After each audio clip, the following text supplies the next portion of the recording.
font l'actu et ils sont sur RJFM. 7h45, l'invité du jour. Et il est même 7h44. Merci d'être avec nous. Il y a le Tour de France, bien sûr, que tout le monde connaît. Et puis juste en dessous, sur l'échiquier, finalement, en termes de niveau, il y a le critérium du Dauphiné. Et le grand départ est donné de Domérat ce dimanche, évidemment. Avis aux amateurs de vélo, c'est l'événement sportif du week-end. On va en parler ce matin avec des élus des 3 communes qui sont concernées. Madame le maire de Domérat, Pascal Escura, bonjour. Bonjour. Monsieur l'adjoint au sport à Domérat, Patrick Duflou, bonjour. Bonjour. Monsieur le maire de Montluçon, Frédéric Laporte, bonjour. Bonjour. Et Florian Vachon, bonjour Florian. Bonjour. Qui est ancien cycliste, évidemment, on va en parler dans un instant, qui a participé au parcours, mais qui est également conseiller municipal à Prémia, puisque le départ de la 2e étape dimanche aura lieu de Prémia, le critérium du Dauphiné, 3 ans après Paris-Nice. Elle est partie d'où l'idée déjà de dire, on a fait Paris-Nice, ça serait pas mal qu'on ait le critérium du Dauphiné également à 1 mois du Tour de France. Qui veut répondre? Alors, elle est surtout partie de l'idée de Patrick, qui est un fervent supporter de tout ce qui est cycliste. Et puis, depuis le Paris-Nice, compte tenu du succès qu'a eu le Paris-Nice, nous nous sommes employés à rencontrer les gens pour pouvoir obtenir le critérium du Dauphiné. Alors, Patrick peut en dire plus s'il le souhaite. Bien sûr. Alors, on va expliquer aux auditeurs que c'est le même organisateur que le Tour de France, c'est ASO, évidemment. Comment ça se passe? C'est-à-dire qu'on maintient des liens, en fait, avec les organisateurs? Oui, complètement. On a, avec Madame le maire, on a été sur pas mal de courses sur 2 ans. On a fait le Dauphiné, on a fait le Paris-Nice, on a même été au Tour de France au Puy-de-Dôme pour vraiment essayer de discuter avec les organisateurs, voir que Domérat, l'agglomération montluçonnaise, était peut-être intéressée pour participer au Dauphiné.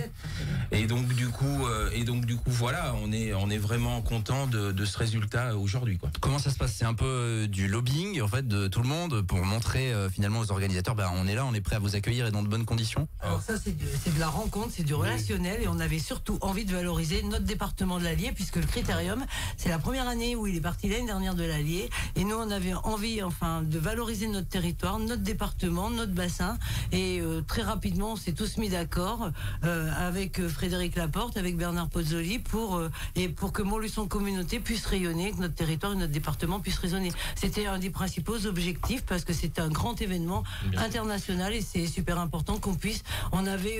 Ça avait été formidable au niveau du Paris-Nice, des images qui ont été diffusées et ce qui a été dit sur notre territoire, et on va continuer à le promouvoir. Voilà. L'idée, c'était de parler d'une voie commune. Et je pense que c'est aussi ce qui les a marqués, c'est que on voulait tous réaliser un événement majeur dans notre territoire. On a parlé d'une voie commune, comme on le fait très souvent du reste, à Montluçon Communauté. Et dès qu'il s'agit d'attractivité du territoire, de le porter au-delà de ses frontières, pour attirer le regard et montrer qu'on est un territoire riche, beau, et qu'on y fait beaucoup de choses. Et ça leur a plu. C'est un concept qui leur plaît beaucoup. Même avec le Tour de France, l'année dernière encore, il y avait beaucoup d'équipes qui ont dormi sur Montluçon, parce qu'il y avait des étapes entre Saint-Amand et Vaux-les-Bains. Donc on est toujours resté dans ce giron proche des organisateurs, et localement ils aiment aussi travailler avec nous, je pense. Et puis l'étape de Paris-Nice a marqué, notamment grâce à cette côte de Buffon, qui va sûrement commencer à faire un petit peu référence dans le monde du cyclisme, nous pensons, et je le pense en tant que maire de Montluçon. Parce qu'il y aura 3 passages notamment. Je crois qu'il faut rajouter aussi que le département maintenant suit les grands événements, nous suit financièrement, entre autres, pour ces grands événements.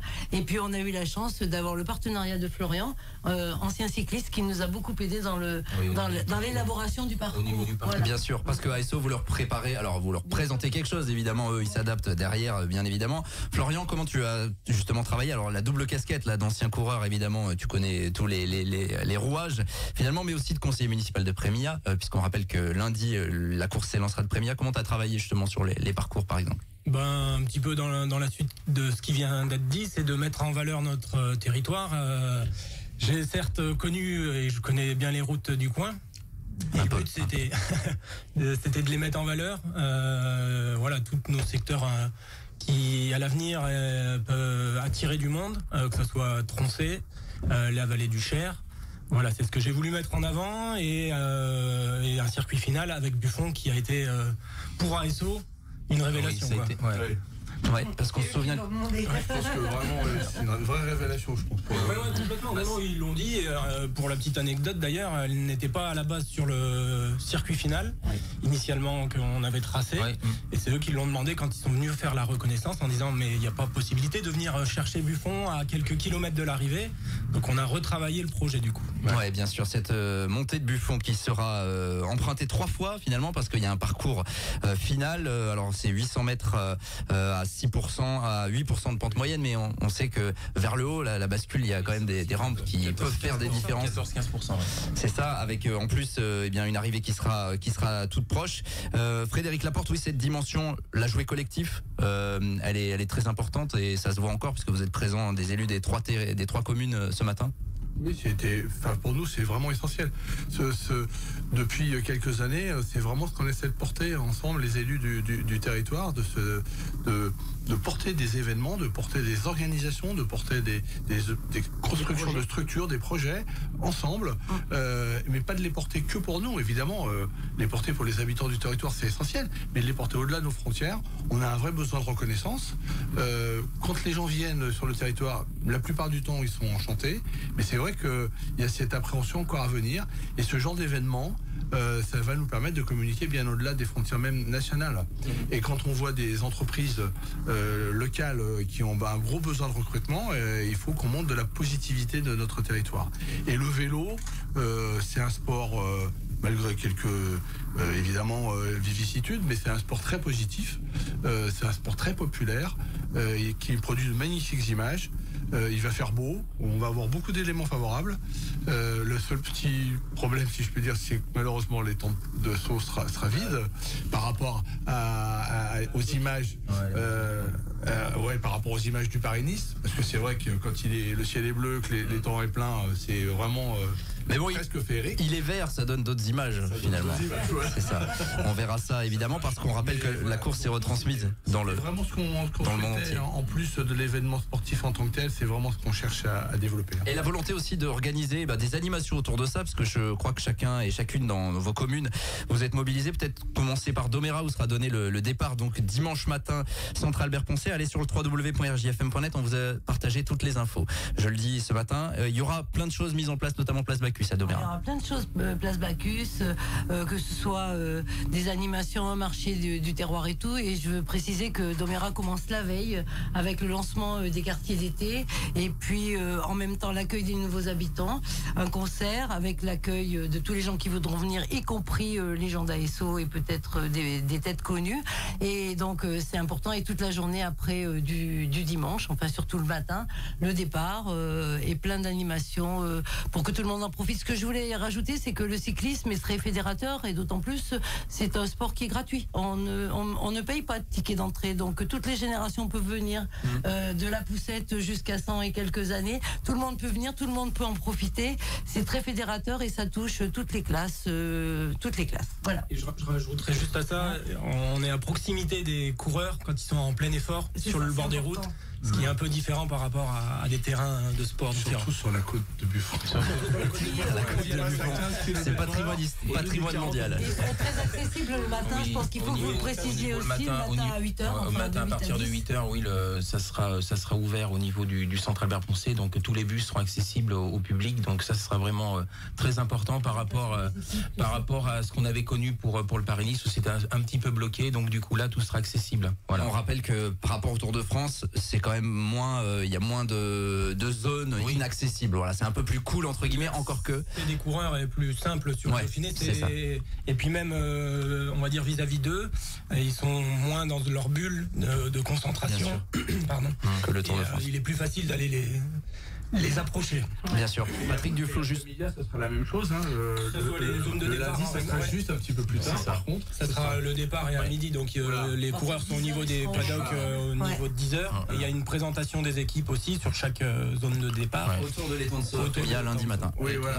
On n'en parle pas trop, mais la deuxième étape part du territoire aussi. Il faut faire très attention. Par contre, il faut que les gens soient vigilants et regardent bien les plans pour ne pas prendre trop de kilomètres et faire attention aux déviations pour pouvoir se rendre là où il faut à pied en se garant pas trop loin. C'est pour ça que là sur le temps qui nous est imparti, c'est impossible de tout dire, mais on vous renvoie vers notre site internet, on va vraiment partager toutes les infos et le conseil départemental a aussi communiqué sur le fait que les routes départementales sont fermées une demi-heure à peu près avant le passage des coureurs, ce qui est aussi un peu plus cool entre guillemets que le Tour de France. Patrick Duflo, juste sur les animations à Domérat, ça fédère les associations aussi, c'est important. Complètement, il y a des associations qui ont vraiment joué le jeu, on a des animations comme disait Mme le maire là au niveau du samedi, on a des randos, on a plein de choses qui vont se faire, même le soir, comme du vélo, du fitness, toute la journée du dimanche.